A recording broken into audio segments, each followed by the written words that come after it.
एक समय की बात है। एक शहर में मोहित नाम का एक लड़का रहता था। एक दिन उसको अपनी कंपनी की तरफ से विदेश जाने का मौका मिलता है। मोहित पहली बार एरोप्लेन में बैठता है। मोहित के साथ वाली सीट पर एक बड़ी ही सुंदर लड़की बैठी होती है। काफी देर मोहित चुप रहता है, पर फिर वो उस लड़की की तरफ देखता है। आपका नाम क्या है? जी? मैं बस वो आपका नाम पूछ रहा था। अगर आपको बताने में कोई एतराज ना हो तो। मेरा नाम पूनम है, और आपका? जी, मेरा नाम मोहित है। मुझे अपनी कंपनी की तरफ से विदेश यात्रा का मौका मिला है, तो बस मैं घूमने जा रहा हूँ। मोहित और पूनम के बीच बातचीत शुरू हो जाती है। दोनों काफी देर तक बातें करते रहते हैं और उनमें अच्छी दोस्ती हो जाती है। काफी देर बातें करने के बाद पूनम को नींद आने लगती है और वो आंखें बंद करके बैठ जाती है। मोहित अब खिड़की के बाहर के नजारे देखने लगता है। बाहर सब कुछ बड़ा ही सुंदर दिख रहा होता है, पर अचानक कुछ अजीब चीज होती है। मोहित वाली खिड़की के बाहर से किसी के बाल उड़ते हुए दिखते हैं। ये क्या था? ऐसा लगा जैसे यहाँ से कोई लंबे बालों वाली औरत गुजरी हो। ये बात मैं किसे बताऊं? एक काम करता हूँ कि पूनम को उठाकर उसे बताता हूँ। मोहित पूनम को जगाकर उसे बताता है तो पूनम उसकी बात पर हंसती है। ये कैसी बातें कर रहे हो तुम? यहाँ आसमान में कौन होगा, तुम खुद ही सोचो जरा। लगता है तुम बहुत ही डरपोक इंसान हो, तभी ये हनुमान जी का लॉकेट भी पहना हुआ है ताकि वो तुम्हारी रक्षा करते रहे। नहीं नहीं, ऐसी कोई बात नहीं है। मैंने सच में कुछ अजीब सा देखा था। तुम पहली बार एरोप्लेन से सफर कर रहे हो ना, इसलिए बाहर उड़ते बादल तुम्हें अजीब सी चीज लग रहे हैं। अच्छा चलो, अब मुझे आराम करने दो और खुद भी आंखें बंद करके बैठ जाओ। पूनम फिर से आंखें बंद करके बैठ जाती है। पूनम की बात मानकर मोहित भी आंख बंद करके बैठ जाता है। कुछ देर तो वो इस बात को नहीं भूल पाता, पर फिर उसकी आंख लग जाती है। जैसे ही मोहित की आंख लगती है, उसकी खिड़की पर आकर कोई उसे बोलता है, आजा आजा आजा। वो अजीब आवाज सुनकर मोहित झट से डर कर उठ जाता है और इधर उधर देखकर चिल्लाने लगता है। मोहित की चीख सुनकर आसपास बैठे लोग उसे ही देखने लगते हैं और वहाँ जल्दी से एयर होस्टेस भी आ जाती है। क्या हुआ सर, कोई प्रॉब्लम है क्या? नहीं नहीं, वो क्या हुआ मोहित? लगता है तुमने फिर कुछ देख लिया। ओह, तो इस बार कुछ सुन लिया। मोहित की बात को कोई सच नहीं मानता और उल्टा सब उस पर हंसते हैं। मोहित सोच लेता है कि अब वो चुपचाप अपनी सीट पर बैठा रहेगा। थोड़ी देर बाद मोहित की खिड़की पर एक हाथ आता है और अचानक गायब हो जाता है। मोहित जल्दी से खिड़की के बाहर देखता है तो एरोप्लेन के आसपास एक बहुत ही बड़ी चुड़ैल उड़ रही होती है। मोहित की तो हालत खराब हो जाती है। हे भगवान, मैंने जो पहले देखा, मतलब वो वहम नहीं था।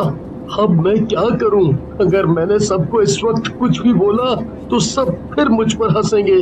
मैं कैसे सबको यकीन दिलाऊं? क्या करूं? अभी भी वो चुड़ैल एरोप्लेन के आसपास उड़ रही होती है। वो चुड़ैल हवाई जहाज से भी ज्यादा बड़ी होती है और उसकी शक्ल बहुत ही खतरनाक होती है।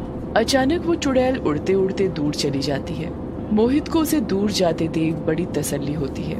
उसे लगता है कि अब वो चुड़ैल वापस नहीं आएगी, पर कहीं न कहीं मोहित के मन में डर होता है।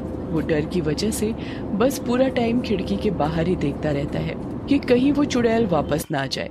मोहित बाहर देख ही रहा होता है कि इतने में वो चुड़ैल वापस आकर एरोप्लेन को निगल लेती है और अचानक बाहर बिल्कुल अंधेरा हो जाता है। सब लोग घबरा जाते हैं। अरे, ये बाहर बिल्कुल अंधेरा कैसे हो गया? आप सब परेशान ना हो, शांति बनाए रखें। पूनम, जल्दी उठो। देखो देखो जरा, बाहर पूरा अंधेरा छा गया है। क्या हुआ? क्या हुआ? बाहर देखो क्या हुआ है। हे भगवान, यहाँ तो चारों तरफ अंधेरा ही अंधेरा है, कुछ भी नहीं दिख रहा। ये हम कौन सी जगह है? आखिर ये हो क्या रहा है? अब तुम सब मेरे पेट में हो। अब तुम्हें मुझसे कोई नहीं बचा सकता। अरे, ये तो वही चुड़ैल है। मैंने बोला था ना कि बाहर एक बहुत बड़ी चुड़ैल घूम रही है। किसी ने मेरी बात पर यकीन नहीं किया। देखो, अब हम कहाँ फंस गए। इस चुड़ैल ने तो पूरा एरोप्लेन ही निगल लिया। अब हम इसके पेट में हैं और हम में से कोई नहीं बच पाएगा। अरे मोहित, तुम ऐसी बात मत करो, मुझे बहुत डर लग रहा है। सब लोग डर के मारे चिल्लाने लगते हैं। पायलट को भी आगे कुछ नहीं दिख रहा होता, इसलिए उसे भी समझ नहीं आता कि वो क्या करे। चुड़ैल आसमान में एरोप्लेन से भी ज्यादा तेज उड़ने लगती है। उड़ते उड़ते वो बार बार उलट पलट जाती है। उसके ऐसा करने से उसके पेट में फंसे लोग भी सब उलट पलट हो जाते हैं। सब लोगों में हड़कंप मच जाता है। वो सब बहुत ही घबराए हुए रो रहे होते हैं और उस चुड़ैल से उन्हें छोड़ देने की विनती करते रहते हैं। पर उस चुड़ैल को तो उन लोगों के रोने की आवाज सुनकर और भी मजा आ रहा होता है और वो बड़ी ही खुश हो रही होती है। वो किसी की कोई बात सुने बिना उड़ते हुए एक सुनसान जगह पहुंच जाती है। वहां बस जंगल ही जंगल होता है और चारों तरफ समंदर। वहां जाकर समंदर के किनारे बैठ जाती है। आज तो मैं उड़ते उड़ते बहुत थक गई, जाकर थोड़ा आराम करती हूँ। इन लोगों ने वैसे ही चिल्ला चिल्ला कर मेरे सर में दर्द कर दिया है। चुड़ैल आराम से पेड़ों की छांव में जाकर सो जाती है। कुछ ही देर में वो खर्राटे लेने लगती है। उस चुड़ैल के खर्राटों की आवाज इतनी तेज होती है कि उसके पेट में फंसे लोगों को अपने कान बंद करने पड़ते हैं। हे भगवान, ये इतनी खतरनाक और तेज आवाज किस चीज की है? मेरे तो कान ही फट जाएंगे। मुझे लगता है ये उस चुड़ैल के खर्राटों की आवाज है। वो किसी जगह शायद सो गई है। किसी जगह मतलब कौन सी जगह? अब हम कौन सी जगह हैं? ये चुड़ैल हमें कहाँ ले आई? वो तो कोई भी नहीं जानता कि हम कहाँ हैं, पर हमें यहाँ से निकलने के बारे में सोचना होगा। पर कैसे? यहाँ से निकलना कोई आसान काम नहीं है। पर हमें कोशिश तो करनी ही होगी ना। बिना कोशिश किए तो हम इसी के पेट में मर जाएंगे।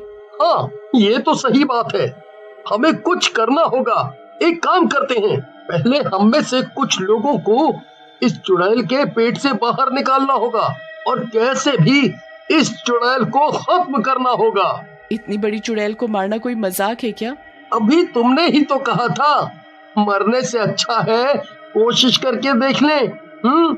कुछ लोग मिलकर मोहित के साथ एरोप्लेन से बाहर निकलते हैं। वो एरोप्लेन से तो बाहर आ जाते